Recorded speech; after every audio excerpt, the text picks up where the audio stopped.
እንኳን አደረሰን።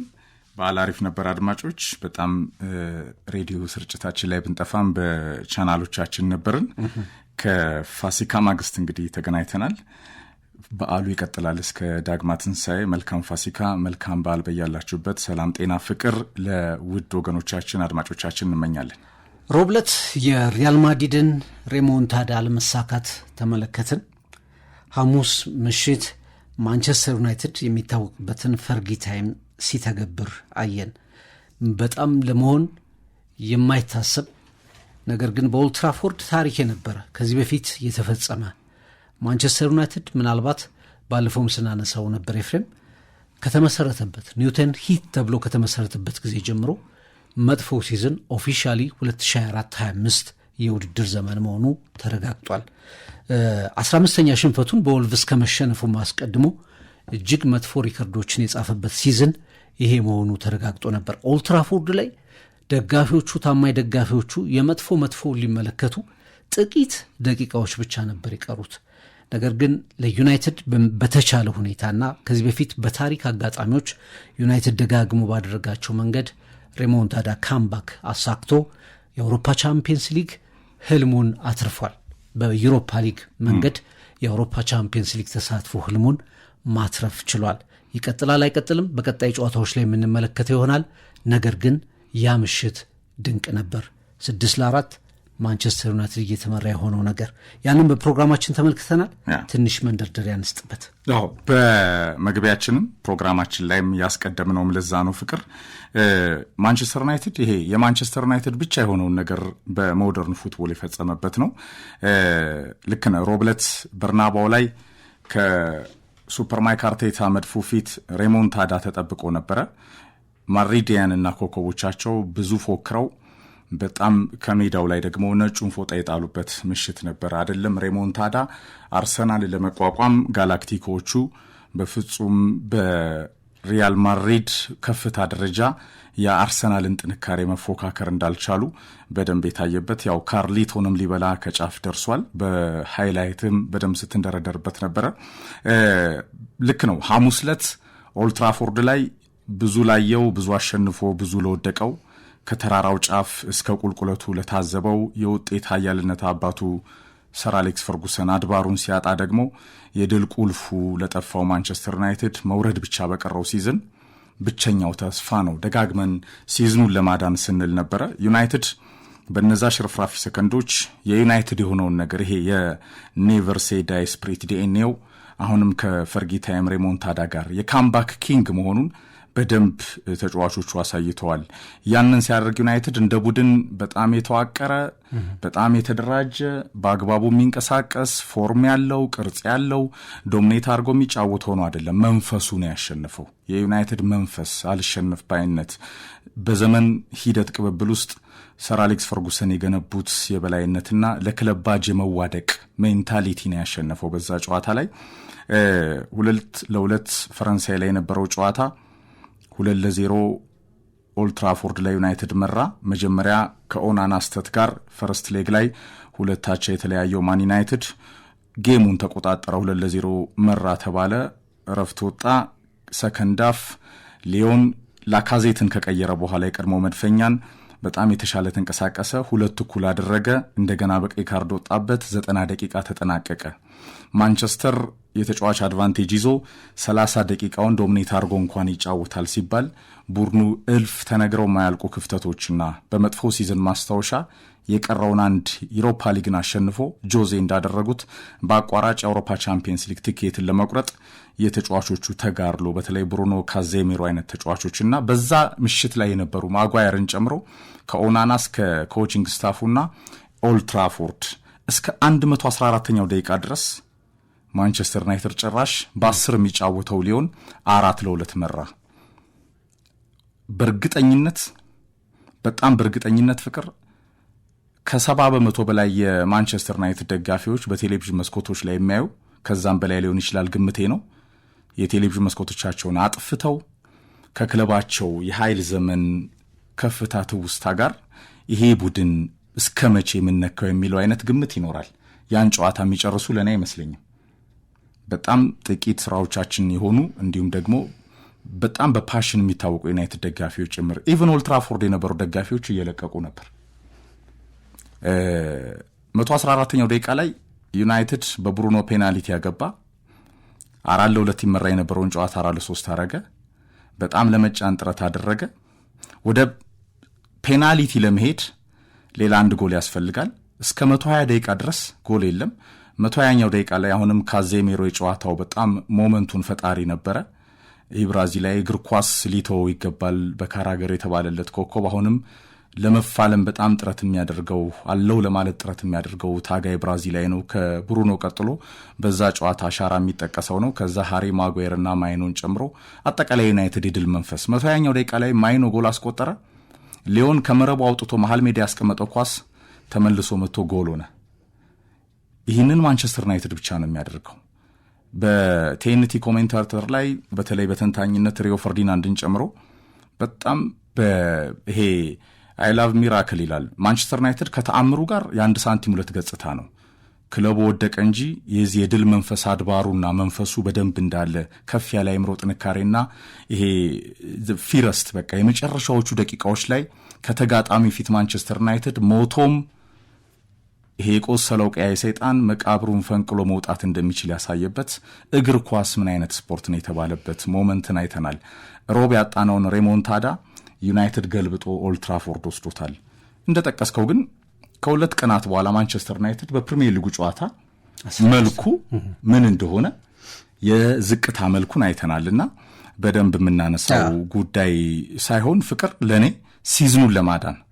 ሲዝኑን ለማዳን ምክንያቱም ከአብይ ጉዳዮቻችን መካከል አሁን በጣም ያርሰናል ደጋፊዎች ለምሳሌ ማንሳት ያለብን አንድ ነጥብ እንደ አጀንዳ ማይክ አርቴታውን የጋላክቲኮ ጌታ ነው። ለምን በሊጉ ዋና ተሰላፊ ኮከቦችን በቋሚነት ይጠቀማል? የአርሰናል ደጋፊዎች ስጋት ነው። የመድፉ ስጋትና ተስፋ በተለይ ሱፐር ማይክ አርቴታ ፍቅር ሃይ ሪስክ ወስዶ ለምን ዓላማ ነው አሁን በቀሪው ሲዝን በሊጉ አሁን በ29 ከፔዤ የሞት ሽረት ትግል ኤምሬትስ ላይ ከሳምንት በኋላ ደግሞ ፓርክ ደ ፕሪንስ ላይ የሞት ሽረት ትግል እያለበት አርሰናል ትልቁን ቡድን ማስተሩን ዋንጫውን አሸንፎ ሜንታሊቲውን በ100% ጨምሮ ታሪኩንም ስነልቦናውንም ቀይሮ ባለበት ሰዓት ላይ ቡካዮ ሳካ ቀይ ካርዱ 4-0 ከኢፕስዊች ለምን የጨዋታ ዓላማ ነው የሚለውንም ማንሳት ለኔ ያለብን ይመስለኛል። ለምሳሌ የዩናይትድ ዝቅታ ፍቅር አሁን ዩናይትድና ቶተናም ያሉበትን ደረጃ ያልወረዱት ቀድሞ የወረዱ ክለቦች ስላሉ ነው። ማንቸስተር ግን በዚህ የድል ሜንታሊቲው ከሃሪ ማጓየር ማጂክ ጋር ወደ ሰሚፋይናል ደርሷል። ዩሮፓ ሊግን ማሸነፍ የመጨረሻው አማራጭ ቢሆንም ቡድኑ ምን ያህል ይታመናል ትልቁ ጥያቄ ነው። አሁን ማሸነፍ ይችላሉ። አሁን የአውሮፓ ሊግን የአውሮፓ ውድድሮችን ለመቀላቀል አሁን ያለው ብቸኛው አማራጭ ይሄ መንገድ ነው። ሊዮንን ማሸነፍ ምን ያህል ለማንቸስተር ዩናይትድ ደጋፊዎች ለዛውም በዛ መንገድ በተጠናቀቀ ሰዓት ሞተ በተባለ ተስፋ ነገሮችን ቀይረህ ማሸነፍ ተገቢውን ደስታ ማሳየታቸው ልክ ነው። ግን በዛም ጨዋታ ቢሆን ማንቸስተር 2-0 እየመራ ነበር። ሊዮን ላይም 2-0 እየመራ ነበር። 4 ጎል አድቫንቴጅ ነበር። በሊዮን 2 ጎል እየመራ 2 ሆነ። ኦልድ ትራፎርድ ላይ 2-0 እየመራ ነበር። ሙከራዎችን በማድረግ የተሻለ ቡድን ነበር። ከዛ ድንገት ኮላፕስ አረገ። 2 ወጣ፣ 2 ሆነ። ከ90 ደቂቃ በኋላ ደግሞ ደቂቃዎች ሲጨመሩ 4-2 እስከ መምራት ደረሰ። ከዛ በኋላ እንደገና እነዛን ተአምራት የሚመስሉ አጋጣሚዎችን ተጠቅመው ወደ ግማሽ ፍጻሜ መግባት ቻለ። የተጠናቀቀ ቅድም ባልከው መሰረት ዩናይትድ 4-2 ሲመራ ያንን ጨዋታ ይቀለብስና ይወጣል የሚል ተስፋ ያደረጉ አሉ ካልከኝ እኔ በቁጥር ከፍ ብለው ብዙ እውነት አይመስለኝም። ምክንያቱም ዩናይትድ በዛ ጨዋታ እንኳ ያሳየው አቋም ዲክላይኑ በጣም ያስደነግጥ ነበር። በደጋፊ ፊት 2-0 መርተ ከዛ ደግሞ የተጫዋች አድቫንቴጅ አግኝተ ያሳየው ፐርፎርማንስ በጣም በጣም ደካማ የሚባል ነበር። ግን ክስተቱ ማንቸስተር ዩናይትድ በኦልድ ትራፎርድ ደጋፊዎቹ በመላው ዓለም ከተመለከቷቸው አስደናቂ አጋጣሚዎች መካከል አንዱ ነው። ይሄ ድል እስከ መጨረሻ ማንቸስተርን አስኪዶ ሲዝኑን ያድንበታል። የስፔኑ ክለብ በጣም ትሪኪ ተጋጣሚ ነው፣ በጣም ከባድ ተጋጣሚ ነው አትሌቲክ። ከዛ በኋላ ስፐርስም ቦዶ ግሊምት የሚድረሱ የፋይናል ፈተናው ደግሞ ቀላል አይሆንም። ለስፐርስም ብቸኛው አማራጩ ነው። እነዚህን ጨዋታዎች ለማሸነፍ ግን ተስፋው አለመሞቱን እድል ማግኘቱን ማረጋገጣቸው ብቻ ነው ለሩበን አሞሪም ትልቁ ነገር እንጂ የራሱ ሊሆንን ያሸነፉበት ጨዋታ በራሱ በጣም ደካማ ጨዋታ ነበር የሚል እምነት አለኝ። እንግዲህ ዩናይትድ በፕሪሚየር ሊጉ ከኤፕሪል 22 ጀምሮ ኤፍሬም አሁን ኤፕሪል 22 ደርሰናል። ከኤፕሪል 22 በኋላም ባሉት ጨዋታዎች ቢያሸንፍ 5ቱንም ጨዋታዎች ቢያሸንፍ ቀሪዎቹን 53 ነጥብ ነው የሚያገኘው። ይሄ 2021-22 ውድድር ዘመን ላይ 58 ነጥብ አስመዝግቦ ሎስት ፖይንት ከዛ እንኳን የሚያንስ ነው። ቀሪዎቹን ጨዋታ ቢያሸንፍ 15 ጨዋታዎችን ተሸንፏል። ይሄ በፕሪሚየር ሊጉ ታሪክ ትልቁ ነው። ላለመውረድ የሚያስፈልገው 40 ነጥብ ላይ ዩናይትድ ገና አልደረሰም። ይደርሳል፣ ምንም ጥርጥር የለውም። ግን እስከዚህ ድረስ ወደ ውድድሩ መጠናቀቂያ ድረስ አለመድረሱ በጣም አስገራሚ ነው። በፕሪሚየር ሊጉ ታሪክ ብቻ ሳይሆን በእንግሊዝ ሊግ ታሪክ ዩናይትድ የተሳተፈባቸውን የተለያዩ ውድድሮች ከግምት እየገቡ የበርካታ የሽንፈት ታሪኮችን ሪከርዶችን መሰባበር የቻለ ቡድን ሆኗል። በኔጌቲቭ መልኩ ለምሳሌ ሜዳው ላይ 8 ጊዜ ተሸንፏል። ይሄ ሪከርድ ነው። በአብዛኛው ጎል ማያስቆጠር ቡድን ሆኖ ማንቸስተርን እየተመለከት ነው እንገኛለን። በፕሪሚየር ሊጉ 38 ጎል ብቻ ነው እስካሁን ያስቆጠረው። ይሄ ምን ያህል ዩናይትድ በቀጣይ ዓመት አብዛኛው የማጥቃት መስመሩን ማደስ እንዳለበት እንድንመለከት ያደረገ ሆኗልና ብዙ ነገሮችን ብለናል። ስለ ማንቸስተር፣ ስለ ማናጀሩ፣ ስለ ፋይናንሻል ችግሩ፣ ስለ ደጋፊዎቹ፣ ስለዚህ ሲዝን ብዙ ብለናል። ግን መንደርደሪያችን ፕሮግራሙ ስላላደረግ ነው እንደው ማጠቃለያ እንድንሰጥበት በሚል እንጂ አብዛኛውን ነገር በፕሮግራማችንም ተመልክተነዋል። ለዩናይትድ አሁን ትልቁ ነገር አንዷን ጥያቄ የቀረችው አንድ ቀጭን መስመር ነች፣ ዩሮፓ ሊግን ማሸነፍ ብቻ። ያንን ካላሸነፈ ፋይናሉ ላይ የሚሸነፍ ኤፍሬም ወይ ሰሚ ፋይናሉ ላይ የሚሸነፍ ከሆነ መጥፎውን ተመልክቷል። ማንቸስተር በደጋፊዎቹ በቡድኑ መጥፎ የሚባለውን ነገር ተመልክቷል ኦልሬዲ። የመጥፎውን መጥፎ ግን የመመልከት ጉዳይ ይመጣል። ከዛ በኋላ ብዙ ለውጦችን እንዲያመጣ የሚገደድበት ነገር ሊመጣ ይችላልና ዩናይትድ ብቸኛውንና የዚህ ሲዝን መዳኛ መንገዱን ይጠቀማሉ ወይስ በሁለቱ የሰሚ ፋይናልና የፍጻሜ ጨዋታዎች ላይ ፈተናዎቹ ይበዙበታል? የማንቸስተር ደጋፊዎች አሁን ቡድናቸውን በከፍተኛ ሁኔታ ወደ መጠራጠር መጥተዋል። በሬሞንታዳው በካምባኩ ቢደሰቱም በቡድናቸው አቋም ግን ያንቀንም በርካታ ደጋፊዎቹ ደስተኛ አይደሉምና ይጨርሰዋል ወይ መንገዱን ይጨርሰዋል ወይ የሚለው ትልቅ ጥያቄ ሆኖ በቀጣይ በሚደረጉ የሰሚ ፋይናል ጨዋታዎች ላይ እድሉን እንዴት ይጠቀማል የሚለው አጓጊ ጥያቄ ሆኖ እንመለከተዋለን። አንዱ አድቫንቴጅ የመጀመሪያው ጨዋታ አትሌቲክ ሜዳ ላይ ነው የሚደረገው። አሁንም ልክ እንደ ሊዮኑ ጨዋታ የመልሱ ጨዋታ ኦልድ ትራፎርድ ላይ ነው። ሁለተኛውን ጨዋታ ሜዳ ላይ ማድረግ ትልቅ አድቫንቴጅ አለው። ዩናይትድ ያችን ፔናልቲ ሲያስቆጥር በኦልድ ትራፎርድ የነበረው የደጋፊው መነሳሳት ካምባኩ እንዲመጣ ትልቅ ኮንትሪቢዩሽን ነበረው ኤፍሬም።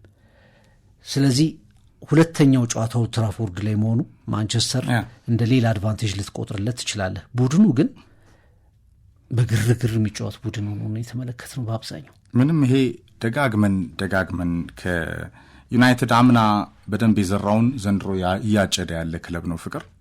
ከአሰልጣኝ ቅያሬው አንስቶ ከአክተሩ እልፍ በጣም የቀለዱበት ሲዝን አምና እናስታውሰዋለን። አሞሪም የመጣበት ሰዓት አስተዳደራዊ እብደቱ የሚያሳድደው ክለብ ሆኖ የመጨረሻውን በቃ ይሄ ብዙ ላየው ብዙ አሸንፎ ብዙ ለወደቀው እኔ ያልኩት ለዛ ነው። በጣም ብዙ አሸንፏል ዩናይትድ፣ እልፍ ድንቅ ታሪኮች አሉት። ውድቀቱም በዛው ልክ ሆነ ግን አይደለ። በሞደርን ፉትቦል በማንቸስተር ዩናይትድ ደረጃ እኔ እንደዚህ ሲንኮታኮት ያየሁት ገናና ክለብ የለም። ከቀለሙ ጋር ትቆያለህ፣ ከቀለምህ ከአሸናፊነት ጋር ትቆያለህ። አሁን የድል አድባር መንፈሱ ነው ዩናይትድ ቤት ያለው ፍቅር። ቡድኑን የሚመጥን የዩናይትድን ገናና ታሪክ ባህጁን የሚመጥን ቡድን ስብስብ የለውም ካስተዳደሩ አንስቶ። ይሄ ቡድን ምን ነካው ያስብላል፣ ያሳዝናል። ደጋግመን አንስተናል ፍቅር። ያንን ከነጋዴ ባለቤቶቹ እብደት ጋር በተያያዘ ግሌዘርስ ተነቅለው እስካልወጡ ድረስ ማንቸስተር ዩናይትድ ወደ ከፍታው ለመምጣት አሁንም የቡድኑ ጠላቶች የሚያተርፉበት ግን መሪዎቹና አክተሮቹ እነሱ ናቸው። እየጠሉት የሚያስተዳድሩት ነው ለእኔ እየመሰለኝ ያለው። ኦልድ ትራፎርድ ሁሌ ያለ ተቃውሞ፣ ከግሌዘርስ የባሱት 27.1% አካባቢ ድርሻ ያላቸው የራክትሊፍ አስተዳደር የአንድ ዓመት ግምገማው በቃ ያስቀሃል። ለዚህ ነው እንደ የመጡት ያስብልሃል።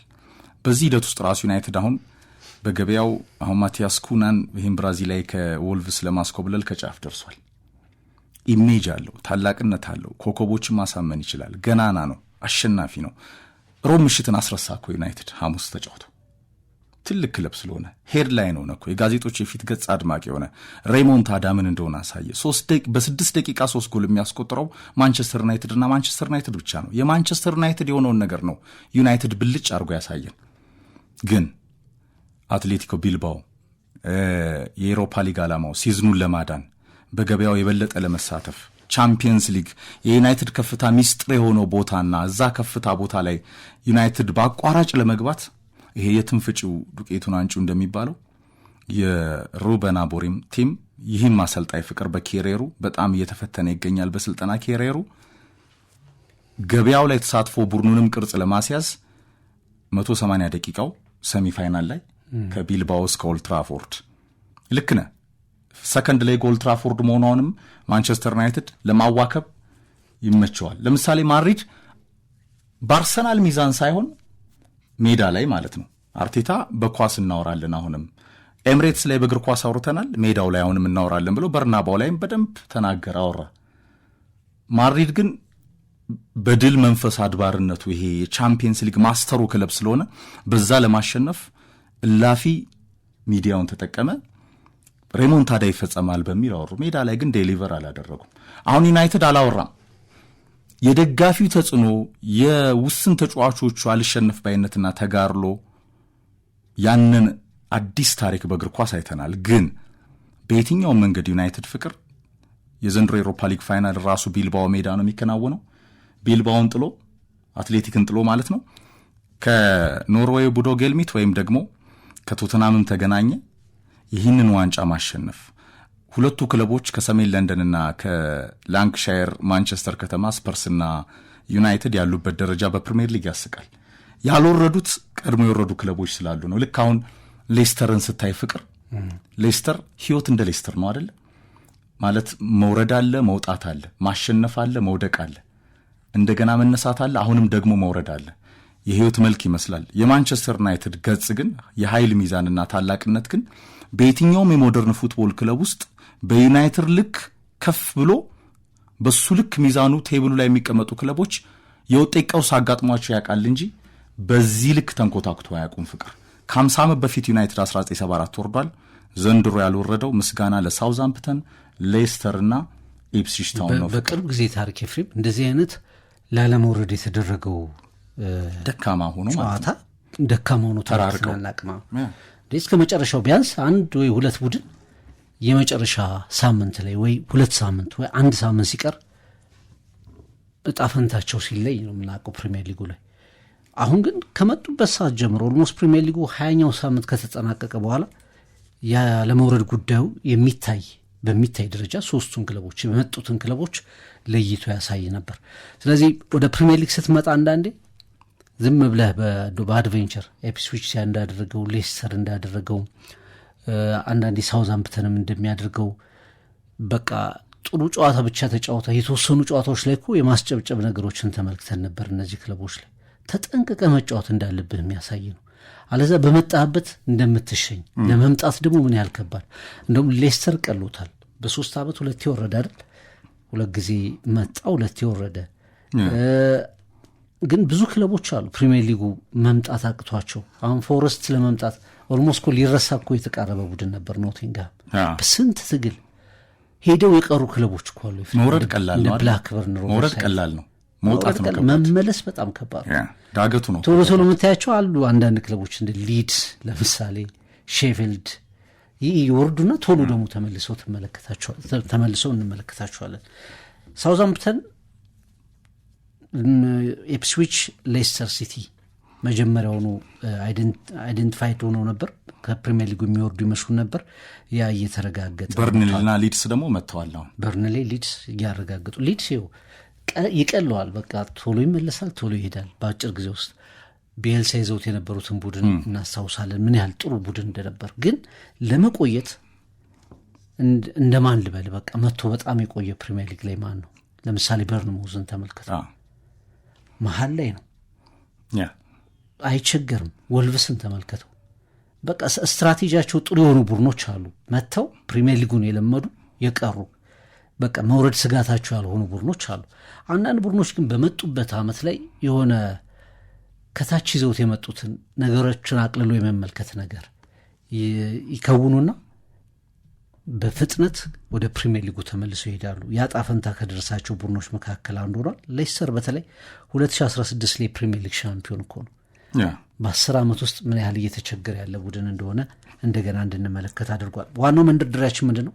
ማንቸስተር ብቻ ሳይሆን ስፐርስ ትናንት ሜዳው ላይ በኖቲንግሃም ፎረስት 2-1 ተሸንፏል። ፎረስት ወደ ቻምፒየንስ ሊግ ስፖርት ተመልሷል። 3ኛ ደረጃ ላይ መጥቷል። ከኒውካስል ቦታውን ተረክቧል። በጣም ዘንድሮ ሊቨርፑል በአስገራሚ ሁኔታ ሻምፒዮንነቱን በማረጋገጡ እንደምናነሳው ሁሉ ከታች ደካማዎቹን 3 ቡድኖች እንዳነሳ ነው ሁሉ መሀል ላይ በፕሪሚየር ሊጉ ወገብ በታች ማጠናቀቃቸው ብዙ እንደወቀስ ናቸው ዩናይትድ እና ቶትናም ሁሉ ዘንድሮ በጣም በፕሪሚየር ሊጉ ክስተት ከተመለከተን አንዱ የኑኖ ኤስፒሪቶ ሳንቶሱ ኖቲንግሃም ፎረስት ነው። እንደውም ባለፉት 3-4 ጨዋታዎች ላይ ትንሽ መንገዳገር ተመለከትንበት እንጂ ለአርሰናል ቦታ የሚፎካከር ቡድን ሆኖ ተመልክተነው ነበር ሁለተኛው ላይ። ስለዚህ መንደርደሪያችን ምንድን ነው? ዩናይትድ እና ስፐርስ አንድ አማራጭ ብቻ ነው ያላቸው።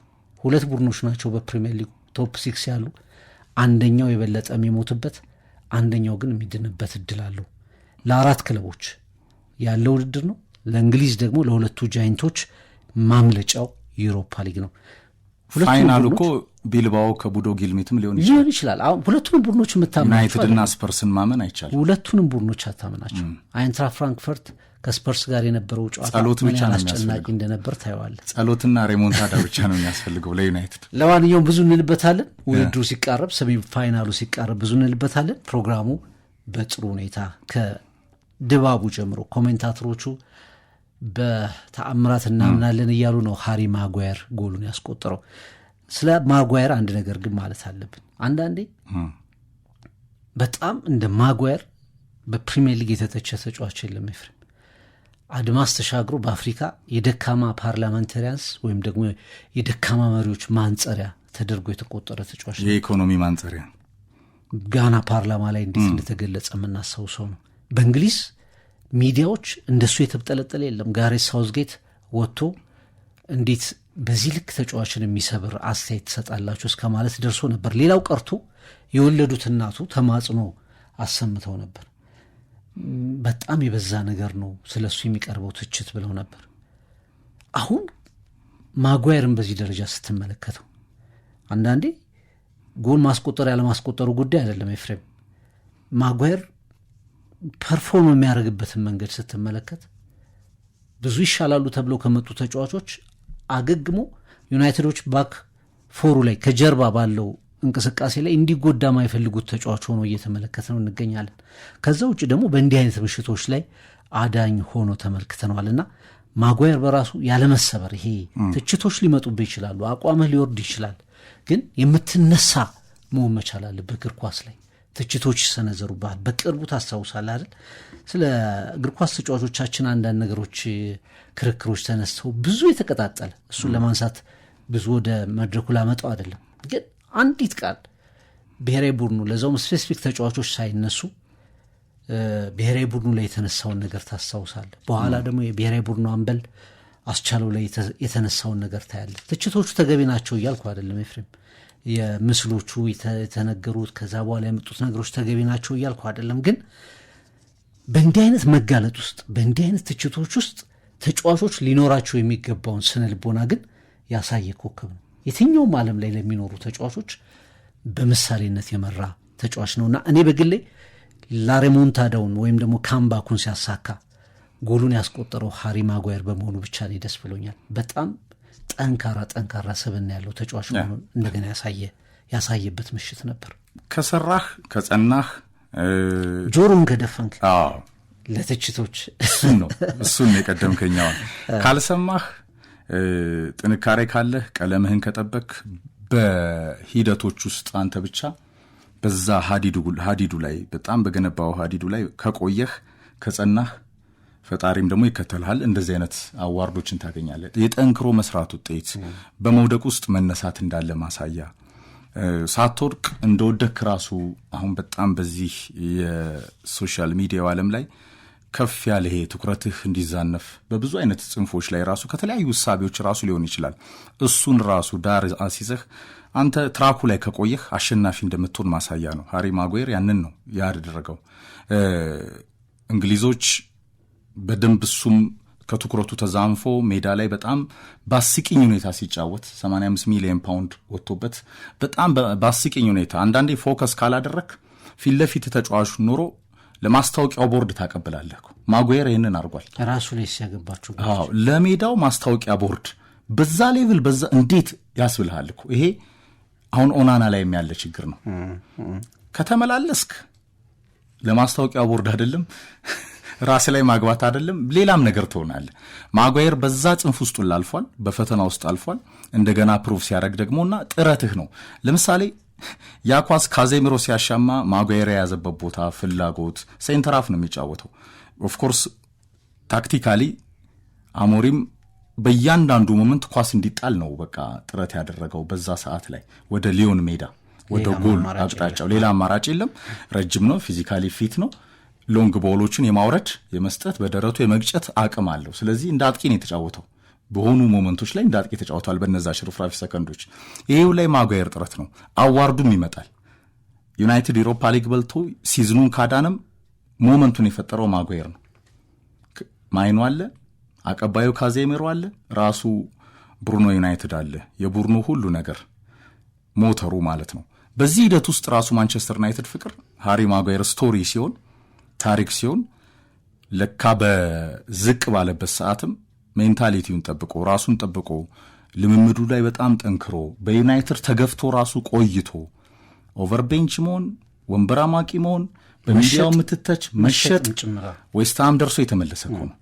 በዚሁ ላይ ሂደት ውስጥ የሃሪ ማጓየር እኮ ኃጢአት አይደለም። ማንቸስተር ዩናይትድ እንደ ቡድን እኮ ነው እንደ ቡድን ነው ገናና የወደቀው ፍቅር እንደ ቡድን ነው የተንኮታኮተው። በዛ መልኩ ውስጥ ራሱ አይደለም ሃሪ ማጓየር ፍቅር። እኔ ራዮላ ሁሌ የሚለው በጣም ያስማማኛል። እንዴት ነው ገምቶ አሁን ከዚህ ዓለም በሞት ተለይቷል ድንገት ያ ሱፐር ኤጀንት ፍቅር ጣሊያናዊ ፖግባ በጣም ጥሩ ሳይሆን ሲቀር ከእንግዲህ አለ ወደ ማንቸስተር ዩናይትድ አንድም ኮከብን አልክም አለ። ኢቭን ማራዶናና ፓውሎ ማልዲኒ በዚህ ሰዓት የኔ ወኪሉ ነው የተጫወቱ ቢሆን ወደ ማንቸስተር ቢዘዋወሩ ወደ ተራ ተጫዋችነት ክለቡ ይቀይራቸዋል ብሎ ነበር። ይሄ ቡድን ምንነካው የሚባለው ለዚህ ነው ፍቅር። እኔ ብሩኖ ብቻ ነው የማንቸስተርን ልኬትን እያሳየ የሚገኘው ከጌም ያውም እሱም እየተተቸ ፍቅር። ከዛ ውጭ ካዜሚሮን ጨምሮ ስንት ትልቅ ፖቴንሻል ያላቸው ራሽፎርድ ምን እያደረገ ነው? አንቶኒ ምን እያደረገ ነው? ግሪንውድ ምን እያደረገ ነው? ደሂያ ምን እያደረገ ነው? ማክቶሞናይ በናፖሊ ከኮንቴ ጋር ምን እያደረገ ነው? ማንቸስተር ቀዩ መለያና ባጁና ምንድን ነው ያስብልሃል አንዳንዴ። እዛው ያሉ ፖቴንሻሎችና ተጫዋቾቹ በዚህ ሌቭል ይሄ በቃ ዜሮ የሚሆኑበት ምክንያትና ለኔ ሃሪ ማጓየር ወድቆ መነሳትን መታተርንና አለመስማትን በዛ ውስጥ ያሸነፈ ነው። ይቀጥላል። የጨዋታው ሞመንትን ፈጣሪ እና የመጨረሻውም ትውስታ እሱ ስለነበር እናንሳው ብዬ ነው። ወደ አርሰናል እንለፍ። አርሰናል በሳምንቱ እንግዲህ ኢፕስዊች ታውንን ከሜዳው ውጭ 4-0 አሸንፏል። ዚንቼንኮ፣ ጃኮብ ኩሪየር፣ ዊሊያም ሳሊባ፣ ቤን ዋይት ማድሪድን ከገጠሙ ባክ ፎር የቤን ዋይት ለውጥ ተደርጓል። ከዛ ውጪ ሚካኤል ሜሪኖን ወደ አማካይ ቦታ መልሶ ዴክላን ራይስና ማርቲን ኦዴጋርድን አማካይ ቦታ ላይ ያጫውቷል። ከፊት ማርቲኔሊ፣ ትሮሳርድ እንዲሁም ደግሞ ቡካዮ ሳካን አሰልፏል። ጎሎቹን 4-0 ሲያሸንፍ ትሮሳርድ 2 ጎል፣ ማርቲኔሊና ተቀይሮ የገባው ኤታን ንዋኔሪ አንዳንድ ጎሎችን አስቆጥረዋል። ሚኬል አርቴታ እንግዲህ በፕሪሚየር ሊጉ ያለው ጉዳይ ሊቨርፑልን ማሸነፉን ተከትሎ ሌስተር ላይ በትሬንት አሌክዛንደር አርኖልድ እጅግ ከባድ ጨዋታ ነበር። አርኖልድ ባስቆጠራት አስደናቂ ጎል 76ኛው ደቂቃ ላይ ሊቨርፑል አንድ ጨዋታ ርቀት ላይ ብቻ ይገኛል ፕሪሚየር ሊጉን ለማንሳት። ኦልሬዲ ለፕሪሚየር ሊጉ ከተጠናቀቀ ወይቷል ዋንጫው ጉዳይ በሂሳብ ስሌት ደረሰ አልደረሰ የሚለው ጉዳይ ካልሆነ በስተቀር አሁን ሊቨርፑል ዋንጫውን ማንሳቱን ካረጋገጠ ከሁለት ጨዋታዎች በኋላ ስነ ስርዓቱን ማከናወን ይችላል። ሁለቱ ጨዋታዎች ምንድነው? ወዲያውኑ ማታነሳው ለምንድነው? ኤፍኤው ሴሬሞኒውን ለማዘጋጀት የተለያየ ጊዜ ስለሚፈልግ በሜዳው ላይ በሚኖረው ጨዋታ የመጨረሻ ጨዋታ ወይም ደግሞ ከዛ ቀድሞ ባለ የሜዳ ላይ ጨዋታ ሴሬሞኒውን ማከናወን ይችላል። ምናልባት ሊቨርፑሎች አርሰናሉንም ጨዋታ ሊመርጡ ይችላሉ። ኤፍሬም አርሰናል ከሊቨርፑል ባለው ጨዋታ አንፊልድ ሮድ የሚደረግ ጨዋታ ነው። አርሰናል ጋርድ ኦፍ ኦነር ይናለን ዋንጫውን አሳልፎ ሰጥቷል። ከዛ በኋላ ግን ባሉ ጨዋታዎች ሚኬል አርቴታ እጅግ ወሳኝ የሚባሉ ተጫዋቾችን አንደኛ ከቻምፒየንስ ሊጉን በፊት ሪያል ማድሪድን ከመግጠሙ በፊት ሪያል ማድሪድን ካሸነፈ በኋላ ደግሞ ከፓሪስ ሰን ዠርመን ካለው የግማሽ ፍጻሜ ጨዋታ አስቀድሞ ወሳኝ የሚባሉ ተጫዋቾች ይገባሉ ወደ ሜዳና ሁለት አይነት ክርክሮች ይነሳሉ። አንደኛው ሪትም ስለሚያስፈልገው ትልልቅ ተጫዋቾች በተለይ ጉዳት ላይ የቆዩ ተጫዋቾች ማች ፊትነሳቸውን የሚያገኙት በጨዋታም ጭምር ስለሆነ እነሱም ማስቀመጥ መልሶ ከሪትም ሊያወጣቸው ስለሚችል የአርቴታ ውሳኔዎች ትክክል ናቸው የሚሉ አስተያየቶች ይሰነዝራሉ። ሁለተኛው ደግሞ በተለይ በቻምፒየንስ ሊግ ጨዋታዎች ላይ ወሳኝ ተጫዋቾችን ለዛውም ለጉዳት በቀላሉ የሚጋለጡ በርካታ ተጫዋቾች ናቸው። አርሰናል ተጫዋቾች ለማገገም ረጅም ጊዜ ፈጅተው የመጡ ተጫዋቾች ናቸው። እነሱን ለሪትም በሚል ሁኔታ ወደ ሜዳ ማስገባት ትልቅ ሪስክ አለው። አሁን ሳካ እንደገና በጨዋታ ላይ ቢጎዳ ለሪትም ብላ አስገብተው በእንዲህ አይነት ጨዋታዎች ላይ ቢጎዳ የአርሰናል ደጋፊዎች ጸጸቱን ይችሉታሉ እና ሪስክ እየወሰደ ነው የሚሉ አስተያየቶች እየተሰነዘሩ ይገኛሉ። ለአርሰናል ቅድም ስለ ማንቸስተርና ስለ ቶትናም የአውሮፓ ዋንጫን የአውሮፓ ሊግን ማንሳት ብቸኛው መንገድ ነው ብለናል። ለአርሰናል በሚኬል አርቴታ ዙሪያ የሚነሳው ትልቁ ጥያቄ ዋንጫ ነው። ዘንድሮ ደግሞ ዋንጫው ያለው በቻምፒየንስ ሊግ መንገድ ብቻ ነው። ስለዚህ ይሄንን ትኩረት ያላደረገ የተጫዋቾች አሰላለፍ ይጠቀማል በሚል ትችቶች የተሰነዘሩ ይገኛሉ። በድጋፍ በተቃውሞም ሀሳቦች ሲሰነዘሩ ይደመጣሉ። ከእሱ ጋር እየዘን የተወሰኑ ነጥቦች እናንሳ። ለእኔ ፍቅር አሁን ማይክ አርቴታ የጋላክቲኮ ጌታ መሆኑን በደንብ አሳይቷል። የቻምፒየንስ ሊግ ማስተሩን ክለብ አሸንፏል። ሪያል ማድሪድን በዚህ ልክ በልጦ ያሸነፈ ያየሁት እኔ አርሰናልን ነው። ኢታር ላይ ሲቲ 4 ያገባበትን ሳንረሳ ሲቲ ያንን ሲያደርግ አታቱርክ ላይ ቻምፒየንስ ሊግን አሸንፏል። አርሰናል ቻምፒየንስ ሊግን አሸንፎ አያውቅም። 15 ጊዜ ቻምፒየንስ ሊግ ያሸነፈውን የውድድሩ ማስተሩን ክለብ ቶታሊ አንኮታኩቶ አሸንፏል።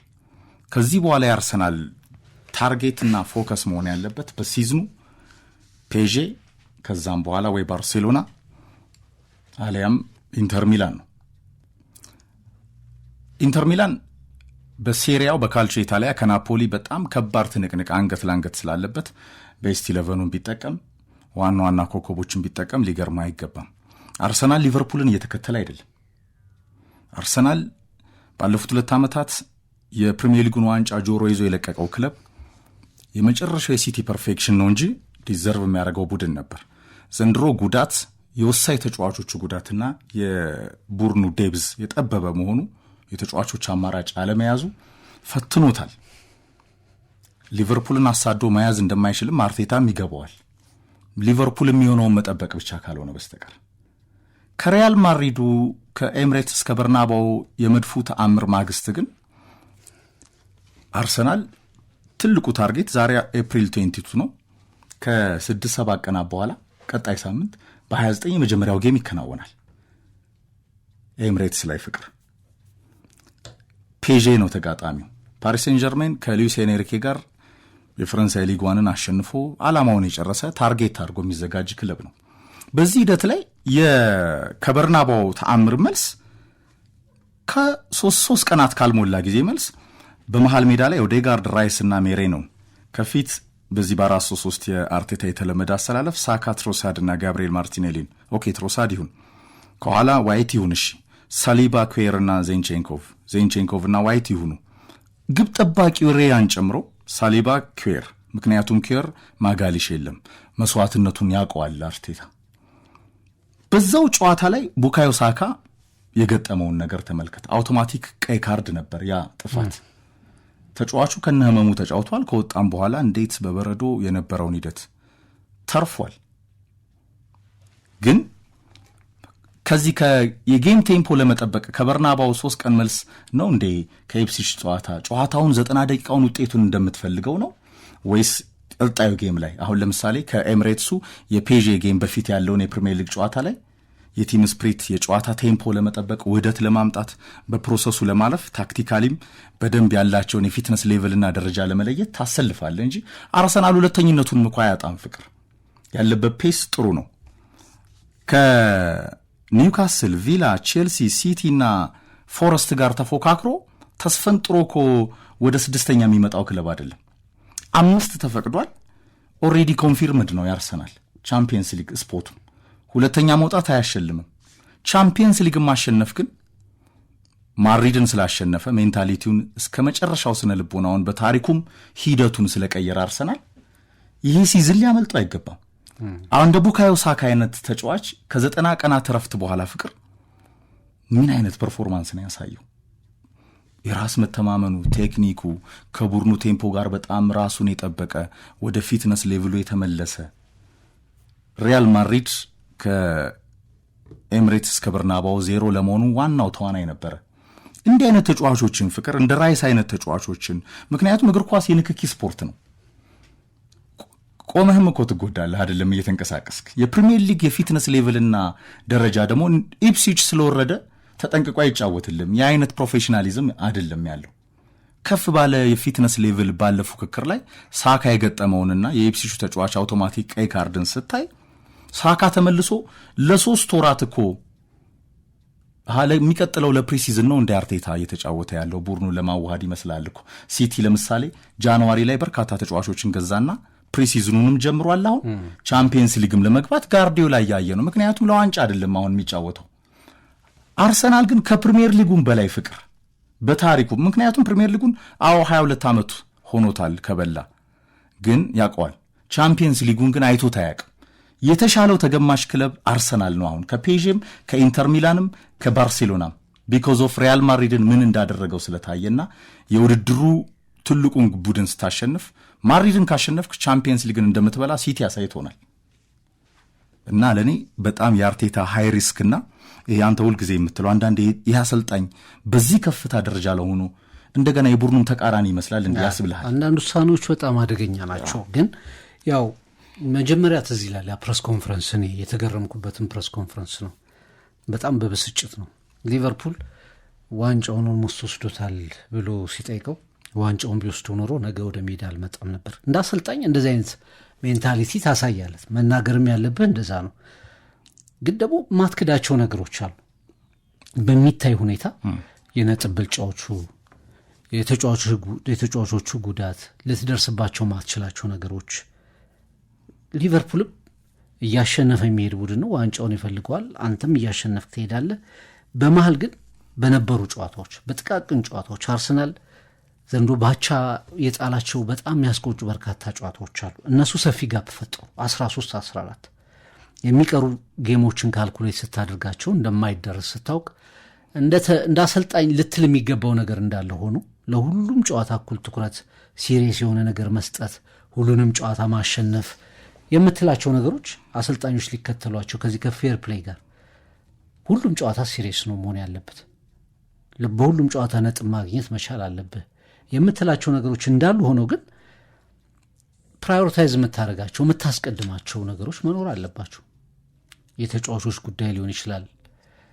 ተጫዋቾችን የምትጠቀምበት መንገድ እንደውም እኮ ሚኬል አርቴታ በአብዛኛው የሚተቸው ኤፍሬም እነዚህን ተጫዋቾች በትክክለኛ ሮቴሽን እያፈራረቀ ቢጠቀም ኖሮ አንድ ለተጫዋቾቹ ተገቢውን የሆነ ሰብስቲቱሽን አዘጋጅቶ ቢሆን ኖሮ አርሰናል ካለፉት 3 ፕሪሚየር ሊጎች ቢያንስ አንዱን የማግኘት እድሉ 100% የተረጋገጠ ነበር። ኢቭን በእነዚህ ተጫዋቾች በደንብ እስከ መጨረሻው ሲፎካከር ተመልክተናል። ዘንዶ ግን ሲዝኑ ጉዳት በሁለቱ ሲዝኖች ላይ በነበሩ ጨዋታዎች የነበረው መደራረብ የዘንዶ ሲዝን ፉክክር አስቀድሞ እንዲጠናቀቅ ፍንጭ እንዲሰጥ አድርጓል በአርሰናል በኩል ማለት ነው። ስለዚህ አንዳንዴ የሚኬል አርቴታ የሚነሱበት ነገሮች ለእኔ ሚዛን የሚደፉ ሆኖ አገኛቸዋለሁ። እሱም ያነሳው ወይም ደግሞ አሰልጣኞችም ደጋግመው እንዲህ አይነት ውሳኔዎችን ሲወስኑ የሚቀርበው መከራከሪያ ምንድን ነው? የማች ፊትነስ ጉዳይ። በተለይ ተጫዋቾች 2 ወር ለምሳሌ ሳካ ለረጅም ጊዜ ነው ከሜዳ የራቀው።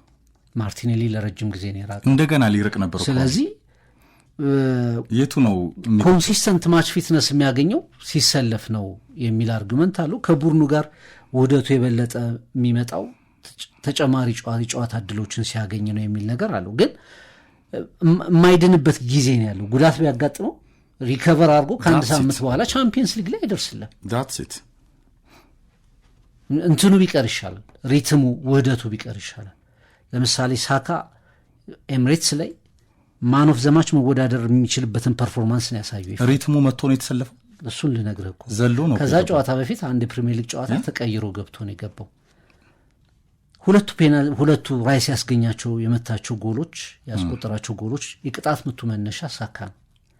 ውህደቱ ላይኖር ይችላል፣ ግን ኢንዲቪጁዋሊ ተጽዕኖውን በዛ ጨዋታ ላይ አሳይቷል በእርግጠኝነት። እንዲህ አይነት በቂ ፋታ የማይሰጡ ለተጫዋቾቹ የማትገምታቸው ሁኔታዎች፣ በዛ ላይ ደግሞ ጉዳት ይዘህ ወደ ሜዳ ከገባህ በትንሽ ኖክ በትንሽ ግጭት ጉዳትን እንደገና ሪከቨር ሊያደርግ ይችላል።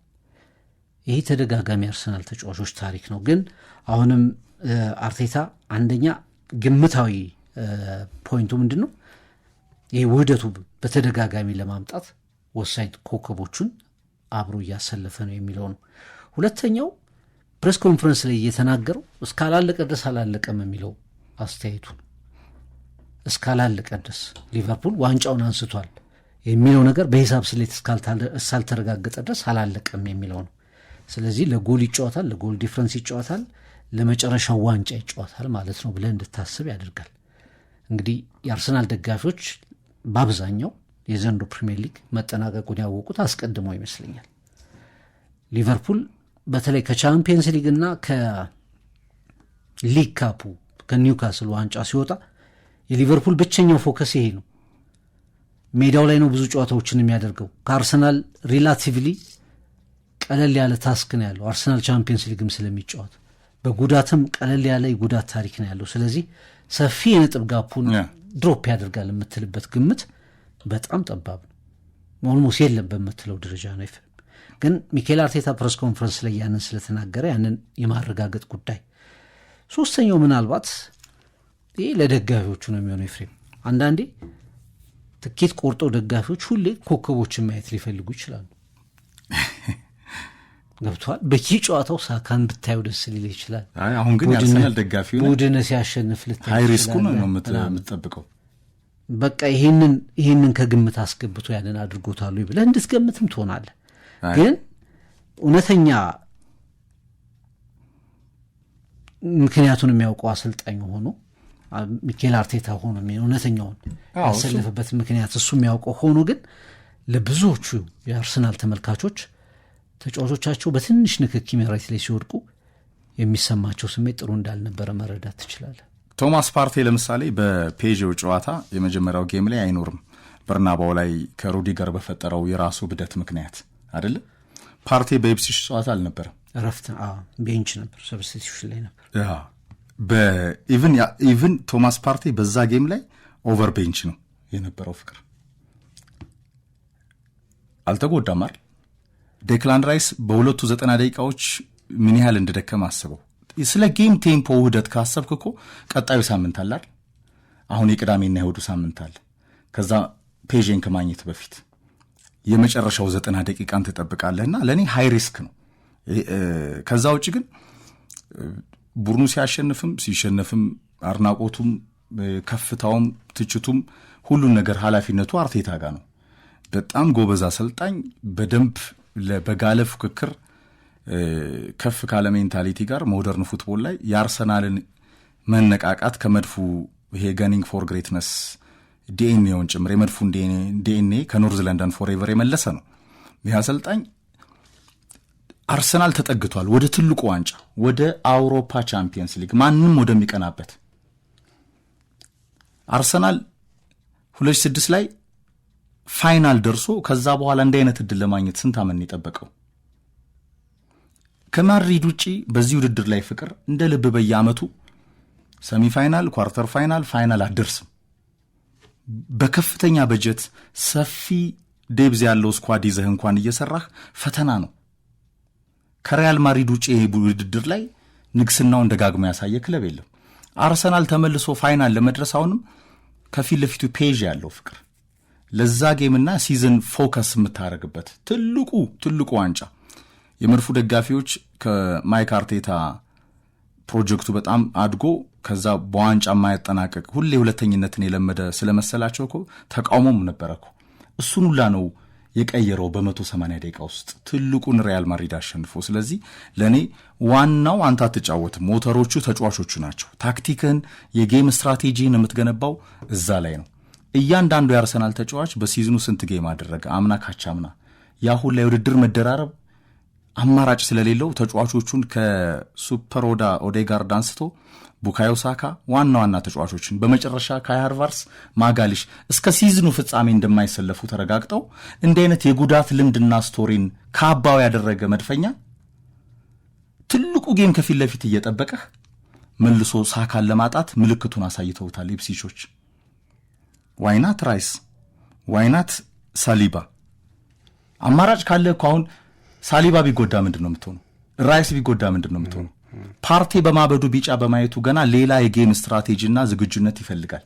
አማራጭ አለ የለም ከመበሳጨት ውጭ። አንደኛው እና ሃይ ሪስክ ነው ለኔ ፍቅር። እኔ አርቴታ ያደረገው ገርሞኛል።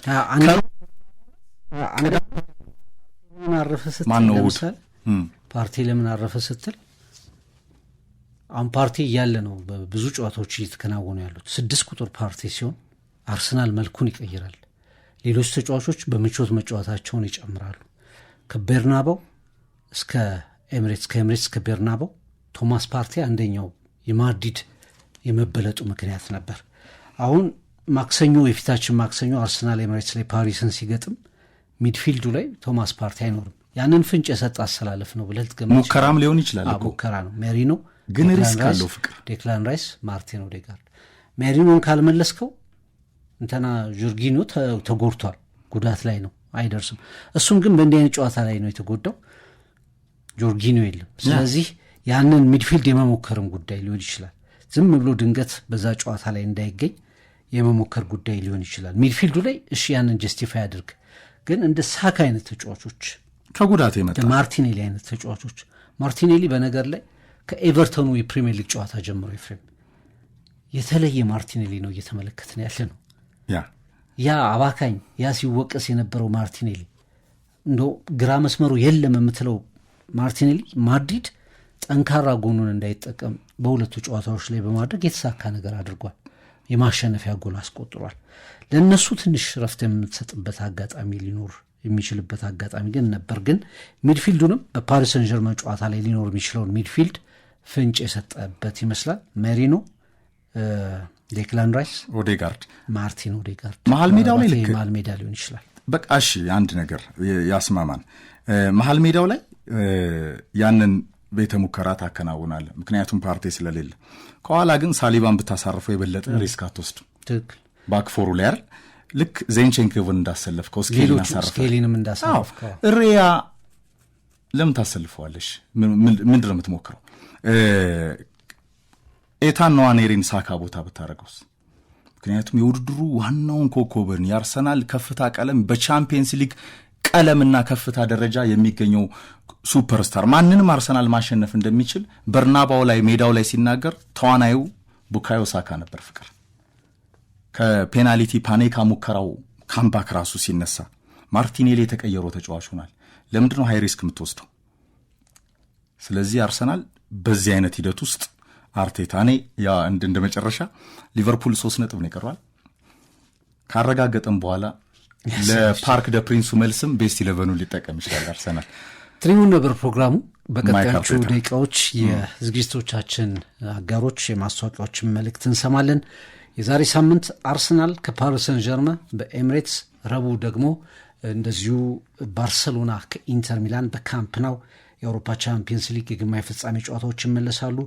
ሐሙስ እንደዚሁ ደግሞ የአውሮፓ ሊግ ጨዋታዎች ይመለሳሉ። አስቀድመው በርካታ ስፖርታዊ ሁነቶች አሉ። በትሪቡን የመደበኛ ሬዲዮ ፕሮግራማችን በዩቲዩብ ገጻችን ላይ እንድትከታተሉ በአክብሮት እንጋብዛለን።